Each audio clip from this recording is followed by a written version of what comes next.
Oke, sebelumnya Assalamualaikum warahmatullahi wabarakatuh. Perkenalkan, nama saya Aurelia Diasnanda Revalina dengan NIM 2304120031 dari Ilmu Lingkungan Rombel A. Nah, video ini dibuat untuk memenuhi penugasan praktikum laboratorium lingkungan pada mata praktikum keselamatan kerja di laboratorium yang merupakan mata praktikum pertama. Nah, yang akan kita bahas pada video ini adalah mengenai kesehatan dan keselamatan kerja atau K3 berupa pengertian, kemudian APD atau alat pelindung diri yang harus dikenakan, kemudian ada alat-alat laboratorium, simbol bahan kimia, simbol-simbol yang ada di laboratorium, kemudian ada potensi bahaya yang bisa timbul, ada pertolongan pertama atau P3K, dan yang terakhir itu ada pencegahan. Baik, masuk pada materi yang pertama itu mengenai pengertian K3 laboratorium. Nah, jadi apa sih pengertian dari K3 laboratorium itu?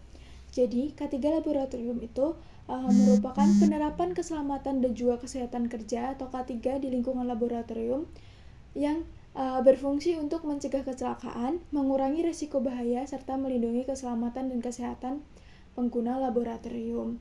Nah, jadi dapat dikatakan bahwa K3 laboratorium itu merupakan semua upaya untuk menjamin keselamatan kerja dan juga kesehatan kerja pekerja laboratorium dari risiko-risiko yang ada di laboratorium. Nah, berbagai macam risiko itu dapat timbul dari bahaya-bahaya yang berada di laboratorium, mulai dari risiko adanya kecelakaan yang tidak diinginkan hingga menyebabkan adanya paparan radiasi, kemudian kebocoran kimia ataupun biologi yang dapat muncul di laboratorium tersebut. Nah, berdasarkan Undang-Undang Nomor 1 Tahun 1970 tentang Keselamatan Kerja, tujuan ketiga itu ada 3 poin utama. Yang pertama itu melindungi dan menjamin keselamatan setiap orang di tempat kerja, kemudian menjamin setiap sumber produksi yang dapat digunakan secara aman dan efisien, kemudian meningkatkan kesejahteraan dan produktivitas nasional. Nah, masuk ke APD di laboratorium atau alat pelindung diri. Nah, APD ini sangat penting karena untuk melindungi diri kita sendiri dari segala macam resiko bahaya yang kemungkinan terjadi di laboratorium. Untuk APD sendiri itu dari yang paling atas, yang ini merupakan hairnet atau penutup rambut. Fungsinya penggunaan hairnet ini adalah mencegah rambut rontok agar rambut yang rontok itu tidak mencemari sampel ataupun reagen yang ada di laboratorium. Kemudian di sini ada face shield. Ini fungsinya untuk melindungi wajah dari percikan bahan kimia, cairan berbahaya maupun partikel-partikel kecil lainnya. Kemudian di sini ada kacamata pelindung, fungsinya untuk melindungi mata dari paparan zat berbahaya, percikan cairan, dan juga partikel yang berpotensi melukai mata. Kemudian di bawahnya lagi ini ada masker medis atau masker yang lain, itu fungsinya untuk menyaring udara dari partikel berbahaya dan juga mencegah penyebaran droplet saat bernafas dan juga berbicara. Kemudian ini adalah sarung tangan latex, itu gunanya untuk melindungi tangan dari kontaminasi bahan kimia, mikroorganisme maupun zat berbahaya lainnya. Kemudian ini merupakan jas lab. Jas lab ini berfungsi melindungi tubuh dari atau pakaian dari tumpahan bahan kimia, panas, dan juga kontaminasi biologis. Terus yang terakhir, yang paling bawah, ini adalah sepatu yang tertutup, berfungsi untuk melindungi kaki dari tumpahan bahan kimia, benda tajam, maupun bahaya lainnya. Oke, baik. Selanjutnya ada alat-alat yang ada di laboratorium. Ini merupakan alat-alat yang familiar dan mungkin sering kita temui di laboratorium ketika sedang praktikum. Yang pertama itu ada ini gelas ukur. Gelas ukur ini fungsinya untuk mengukur volume cairan dengan tingkat ketelitian yang lebih baik dibandingkan gelas beker, karena ukuran dari garis-garis yang ada di dinding gelas ukur ini lebih teliti daripada si gelas beker. Nah, kemudian yang kedua ini ada pipette filler. Pipette filler ini merupakan alat bantu untuk menghisap dan mengeluarkan cairan dari pipet yang lebih aman dan presisi. Kemudian di sini ada kaki tiga. Kaki tiga ini merupakan penyangga untuk menahan peralatan seperti kawat kasa dan juga labu ketika dipanaskan. Kemudian di bawahnya sini ada pembakar spiritus. Ini fungsinya sebagai sumber panas untuk memanaskan beberapa cairan dan juga eksperimen di laboratorium. Kemudian di sini ada pipet tetes, fungsinya untuk mengambil atau meneteskan cairan dalam jumlah kecil dengan kontrol yang lebih baik. Kemudian di sini ada penjepit. Ini fungsinya untuk memegang tabung reaksi saat dipanaskan agar aman dari panas atau bahan kimia. Kemudian selanjutnya di sini ada spatula atau mengaduk. Ini fungsinya untuk mengambil bahan kimia atau mengaduk larutan. Kemudian ini merupakan mikroskop. Seperti yang kita tahu, mikroskop ini fungsinya untuk memperbesar objek kecil agar dapat diamati dengan lebih jelas, seperti mungkin sel atau mikroorganisme. Nah, sampingnya di sini ada tabung reaksi. Ini merupakan wadah kecil, biasanya untuk wadah reaksi kimia dalam jumlah sedikit. Dan yang terakhir di sini ini adalah botol semprot. Maaf. Oke, lanjut pada simbol bahan kimia. Untuk yang sebelah kiri ini merupakan peringatan umum. Biasanya itu berwarna kuning dengan segitiga hitam, menunjukkan itu berbagai jenis bahaya seperti bahan mudah terbakar, beracun, korosif, tegangan tinggi, radiasi, dan juga lainnya. Tapi untuk yang akan kita bahas lebih dalam itu adalah simbol yang sebelah kanan. Nah, simbol sebelah kanan ini merupakan simbol dari bahan kimia berbahaya. Yang pertama itu adalah eksplosif. Eksplosif ini merupakan simbol bahan kimia yang berarti bahan tersebut itu mudah meledak. Nah, jika di laboratorium itu menemukan bahan dengan simbol seperti ini, sebaiknya hindarkan dari sumber bahan bakar seperti pembakar bunsen atau spiritus yang dapat menyebabkan terjadinya ledakan. Misalnya itu ada amonium nitrat dan juga TNT. Kemudian di sini ada oxidizing agent. Ini artinya adalah pengoksidasi. Simbol ini tuh menandakan bahan kimia tersebut mudah menguap dan juga mudah meledak setelah mengalami proses oksidasi. Di sini ada highly inflammable dan juga extremely inflammable. Ini dua-duanya menandakan bahwa suatu zat kimia itu mudah terbakar. Tapi untuk yang ada simbol F plus-nya, itu artinya bahan tersebut sangat mudah terbakar. Kenapa ini menjadi simbol berbahaya? Tentunya kedua simbol ini menandakan suatu zat itu akan mudah terbakar jika terkena percikan api dan beresiko menimbulkan kebakaran itu tinggi. Kemudian ada toxic dan very toxic. Ini kalau toxic itu menandakan kalau bahan kimia tersebut beracun. Kemudian kalau very toxic ini menandakan kalau bahan kimia itu sangat beracun, bahkan apabila terpapar atau masuk ke mulut itu bisa menyebabkan kematian. Kemudian ada harmful dan juga irritan. Kalau harmful itu adalah berbahaya, kalau yang irritan itu adalah mengiritasi. Kemudian di sini ada korosif. Korosif ini seperti yang dilihat pada gambar bahwa suatu cairan atau zat kimia tersebut itu dapat merusak jaringan tubuh. Ini misalkan adalah tangan. Jadi bahan bersifat korosif itu tersimpan di dalam lemari asam. Contohnya itu ada CH3COOH atau asam cuka, terus ada H2SO4 atau asam sulfat, dan lain sebagainya.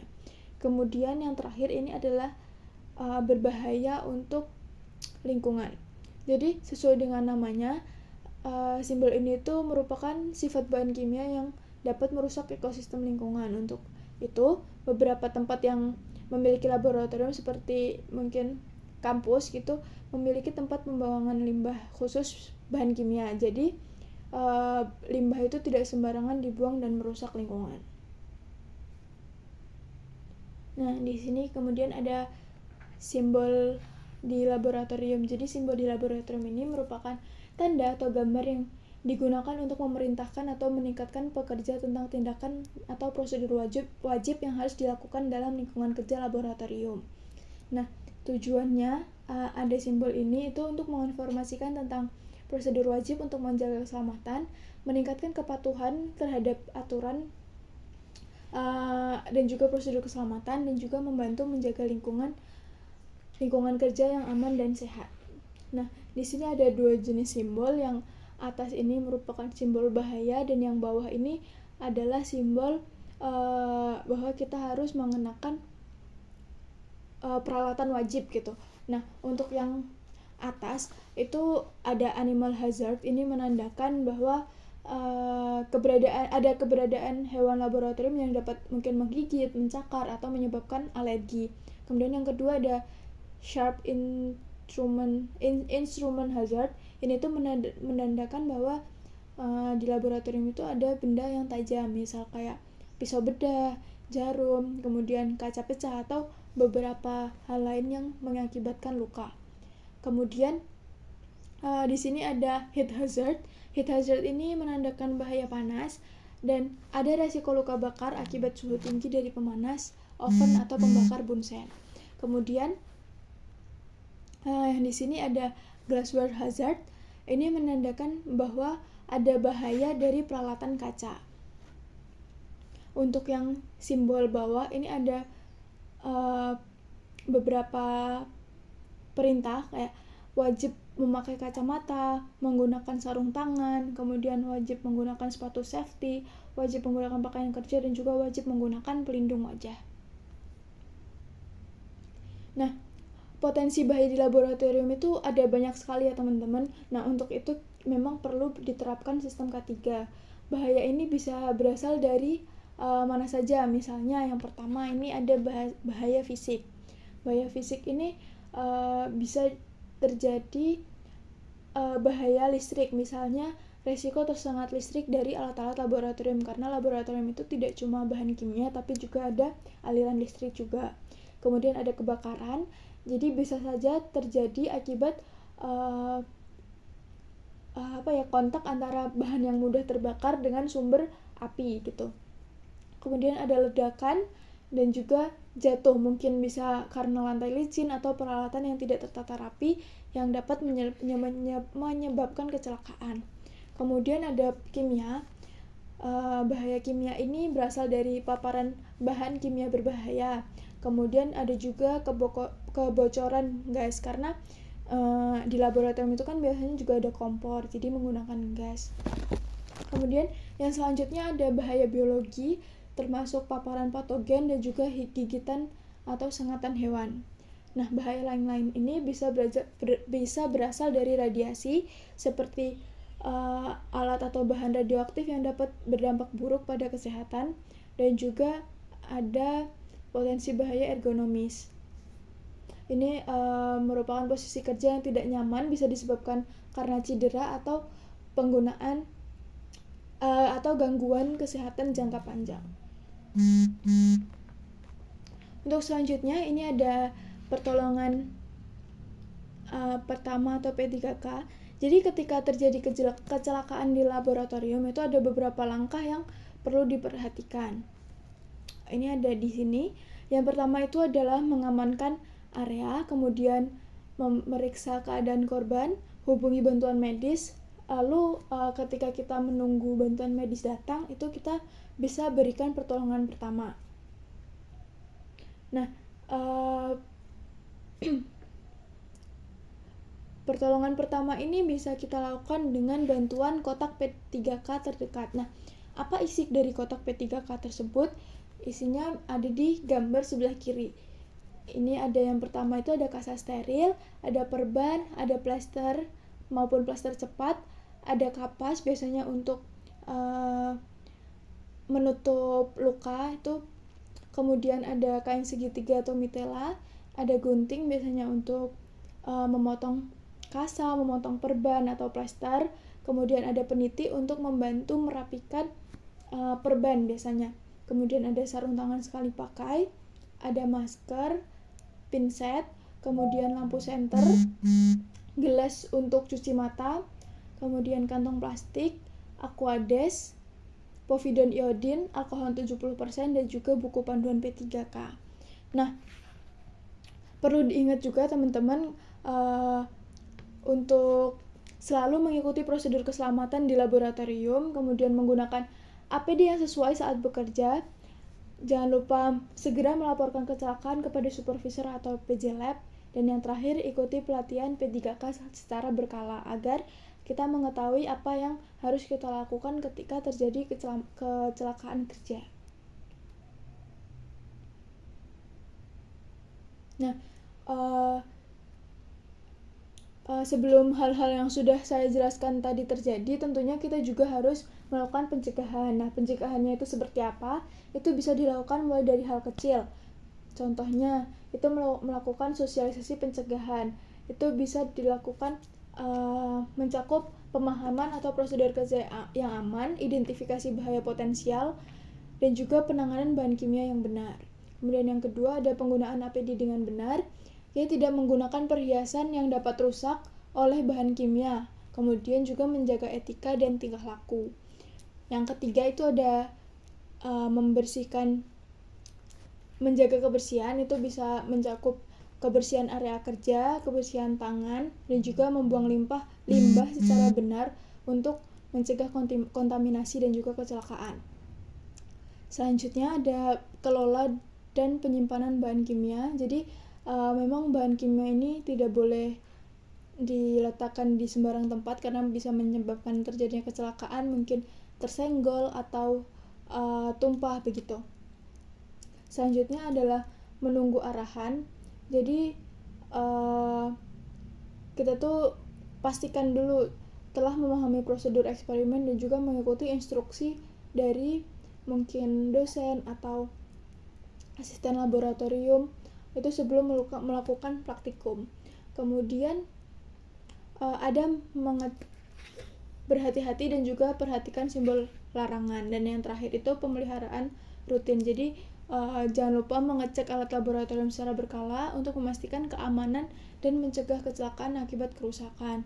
Nah, mungkin sekian yang dapat saya sampaikan. Kurang dan lebihnya saya mohon maaf. Wassalamualaikum warahmatullahi wabarakatuh.